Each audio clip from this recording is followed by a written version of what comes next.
We've been visited by interstellar objects, at least 3 that we know of, and we've sent our own probes into interstellar space, 5 of them. With this video, I wanted to visualize 2 questions. Where are our probes going? What stars are they going to fly by? And where did the interstellar comets come from? Their general vicinity. But in order to answer those questions, we need to change our frame of reference. From our normal self-centric frame of reference, where everything revolves around me, to heliocentric, where everything revolves around the sun, to galactocentric, where the solar system revolves around the galaxy, which is one of my favorite words.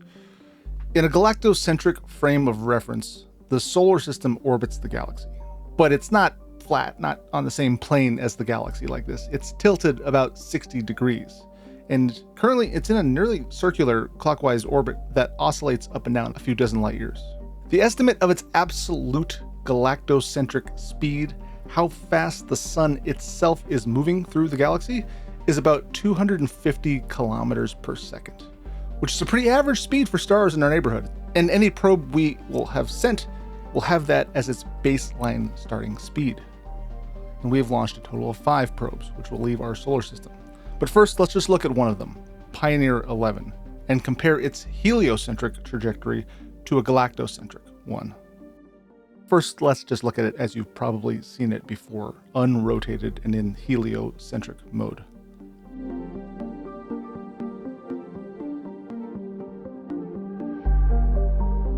Pioneer is launched from Earth towards Jupiter. It flies by Jupiter, getting a gravity assist, which flings it even faster to Saturn, and then it gets another gravity assist from Saturn and continues on into interstellar space. That's heliocentric. Now, let's rewind and see what it looks like from a galactocentric perspective. We start with the actual orientation of the solar system, 60 degrees. But the sun and the planets are moving through the galaxy.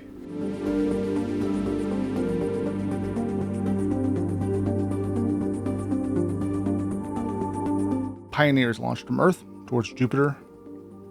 It flies by Jupiter, getting a gravity assist, flinging it even faster to Saturn. And after it gets another gravity assist from Saturn, it continues on into interstellar space. Just in case that wasn't clear, I want to overlay the heliocentric trajectory to really get a good sense of how the heliocentric and the galactocentric are visualized differently.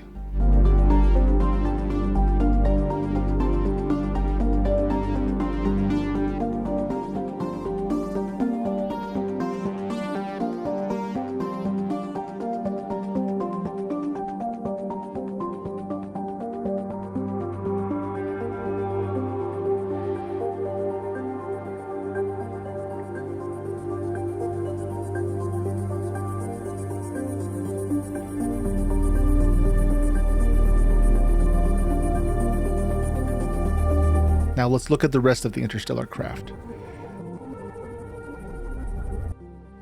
Pioneer 10 was launched first in 1972 and will end up at about 11.3 kilometers per second.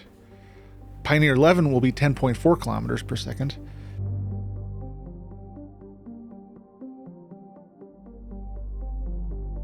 Voyager 1 and 2 were launched only a few months apart in 1977, and they're the fastest of these crafts, but not much faster at only 16.6 and 14.8, respectively.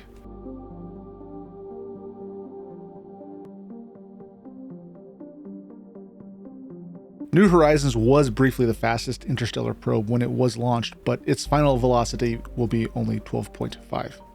But those are heliocentric speeds, how fast they're going as if the sun wasn't moving. If we add in the sun's galactic velocity vector to each probe's heliocentric velocity vector, we get their actual galactocentric speed, their velocity magnitude.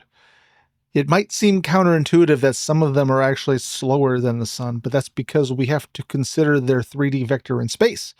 Probes like Pioneer 10 are heading in a direction that partially cancels out the sun's galactic orbital velocity rather than adding to it. But more importantly, we can see that these aren't much faster or slower than the sun. It's all about the same ballpark, which is why any star these probes will pass in the near future isn't much different than the stars our own sun will pass. But they are on diverging paths from the sun and will fly by different stars. So let's take a look. The closest star system is, of course, Alpha Centauri, currently 4.25 light years away. It's actually 3 stars. Alpha Centauri A and B orbit each other, which I'm representing here with just 1 star. And the 3rd star is the smaller red dwarf Proxima Centauri, which is actually the closest to us. In 20,000 years, Voyager 2 will have the closest approach of any of the probes at 2.8 light years, which is not that close. We're going to see going forward that most of these probes don't really get that close to a star.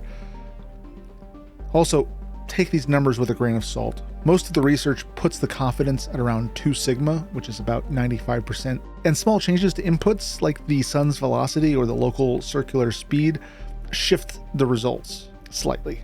I've used the same data and methods as the astronomers in their papers, but my values are slightly different from theirs just because of these tiny, tiny variables. It's usually within about a half a light year, which what's a half a light year between friends?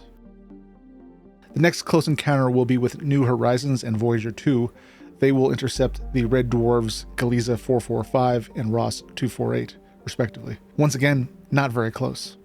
New Horizons will pass within 1.8 light years from Gliese 445, and Voyager 2 will pass within 1.7 light years from Ross 248.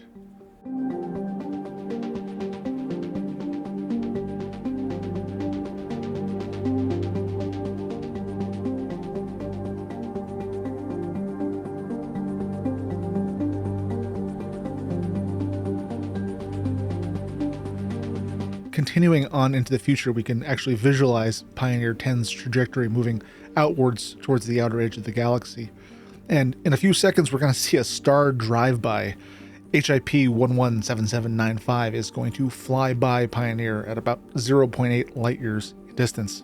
Most stars are headed in the same direction as Sol because they're orbiting the galaxy too, but there are a few wayward travelers coming in from wild directions, which is usually because they are stars from above or below the galactic disk. Or it's also possible that this is an error in the astrometry of this star, which has happened before with a bad radial velocity measure. Somewhat ironically, I think the closest encounter of all of these isn't with any of the probes, it's with Sol itself. Gliese 710 is currently about 60 light years away from Sol, but in 1.3 million years, it will pass within 0.16 light years of Sol, close enough to disturb the Oort cloud and comets on the edge of our solar system.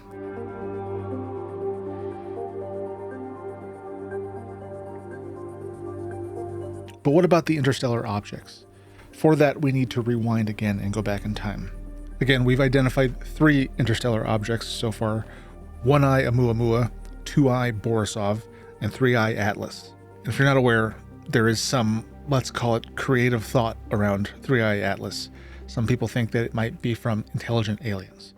And while I'll explain in a minute why that's almost certainly not the case, I was honestly curious. I figured, hey, let's take a look at 4 well-known stars from sci-fi and alien lore, like Tau Ceti, which is famous for many sci-fi stories. 40 Eridani is the location of the planet Vulcan from Star Trek, or Vega, which is the source of the signal from Contact, and Zeta Reticuli, which is where the xenomorphs from the Alien franchise are from, and where some people think the actual real gray aliens are from. You can check out my video on these sci-fi stars if you're interested in more of the sci-fi lore. As for real life, when we rewind time, unfortunately, the interstellar objects didn't come from any of them. But they do have some interesting galactic orbits. You can see that 40 Eridani and Zeta Reticuli kind of fling off in opposite directions, while Vega and Tau Ceti are on nearly parallel orbits as the Sun. Vega is also nearly on a parallel orbit with 1I ʻOumuamua. And from this perspective, it kind of looks like it's coming from there, but it's actually consistently about 16 light years away from it for this entire 2 million year period into the past. Its actual closest encounter was about 1 million years ago with HIP 3757 at about 2.1 light years. 2I Borisov also had a close encounter around the same time with Ross 573, which is the closest known approach of any of these objects at about 0.2 light years. It could be possible that it was ejected from this star system, but its relative velocity at that time was 23 kilometers per second, which is pretty fast. The only way that it could have been ejected is if Ross 573 was a binary star system, but Ross 573 doesn't show any signs of binarity, unfortunately. So the researchers have kind of ruled this one out.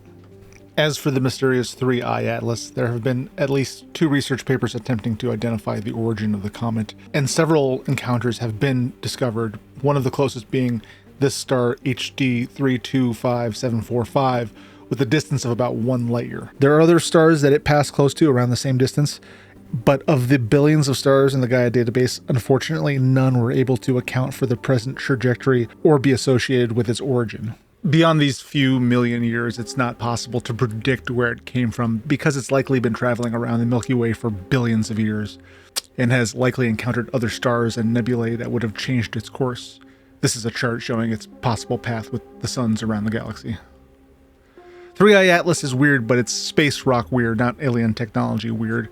If we compare their heliocentric velocity, how fast they are when they intercepted the sun, we can see that they're faster, but when we look at their magnitude of their galactocentric velocity, they're actually slightly slower than all of the probes in Sol. I don't know about you, but if I was going to launch an interstellar probe to try to reach another star, I would try to make it faster. It's possible, sure, that they could just fling a rock at us like the arachnids from Starship Troopers, which would have a speed similar to the other objects flying through interspace like any of these comets.